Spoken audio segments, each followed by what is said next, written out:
Ratiba yenu imekaaje sasa baada ya kuwasili, kwa maana ya kikosi kinakwenda moja kwa moja kambini ama kuna mapumziko hata ya siku moja? Kitendo bila kuchelewa, muda wa kupumzika haupo.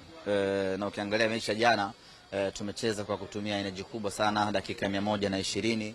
Maana yake hivi sasa baada ya kutua hapa wachezaji wanapumzika kidogo tu kwa masaa machache, kwa wale wenye familia kwenda kusalimia tu watoto. Baada hapo tunaingia kambini leo hii siku ya Alhamis kwa ajili ya kuanza maandalizi ya mechi yetu ya tarehe 3.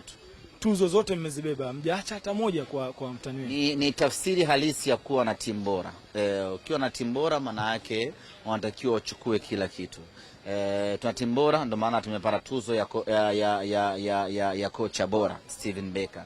Tuna timu bora, tumepata tuzo ya kocha ya golikipa bora Abel Hussein. Tuna timu bora, tumepata tuzo ya beki bora Rushain Doroko. Tuna timu bora, tumepata tuzo ya chipukizi bora Hussein Begu. Kwa hiyo tuna timu bora, tumepata tuzo ya mfungaji bora Selemani Mwalimu. Tuna timu bora, tumepata tuzo ya msemaji bora Ahmed Ali. Kwa hiyo kila kitu bora kimekwenda Simba. Sasa vitu vyote bora vitano vikienda kwenye mrengo mmoja, hiyo haiwezi kuwa ni bahati mbaya. Hiyo ni tafsiri halisi ya kwamba vitu vimepangika na hiyo timu ni bora. Ingekuwa moja tuzo imeenda kule, nyingine imeenda kule, ungesema hawa wanabahatisha maisha. Lakini tuzo zote 6 kwenda kwenye timu moja ni dhahiri shahiri ya kwamba sisi ni timu bora kweli kweli. Kuna mpango wote wa sherehe kwenye kombe hili ama tusubirie na hii ya Mei 3 kwanza ipite? Sherehe hakuna, kwa sababu tupo katikati ya vita. Tutasherehekea rasmi baada tarehe 3. Hapa tunaselebuka tu kidogo,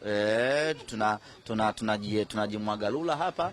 Baada hapo tunamwagana, tunaingia kambini kwa ajili ya kuanza na mimi niwakumbushe na niwaambie wana Simba tusicheke kupitiliza. Tusijisahau vita bado inaendelea, kwa maana ya kwamba hivi sasa baada ya hii leo kila mtu arudi kwenye pango lake kwa ajili ya kuendelea na mapambano. Tusijisahau tukamshangilia yangu. Tusijisahau tukamshangilia wewe sikujui.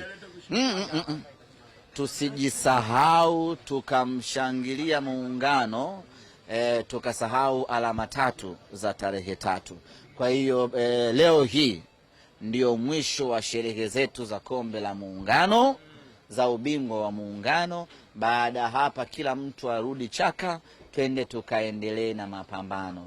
Ushindi wa tarehe 3 ndio tunautaka zaidi, kwa sababu una athari ya moja kwa moja kuelekea kwenye ubingwa wetu msimu huu. Tukipata ushindi tunapunguza gepu mpaka alama 2. Hizi 2 lolote linaweza likatokea. Hata kama atachukua ubingwa kwa gepu la pointi 2, no sweat. Lakini sisi kazi yetu tumeshaifanya ya kumfunga yeye tarehe 3. FM kutoka Tabata.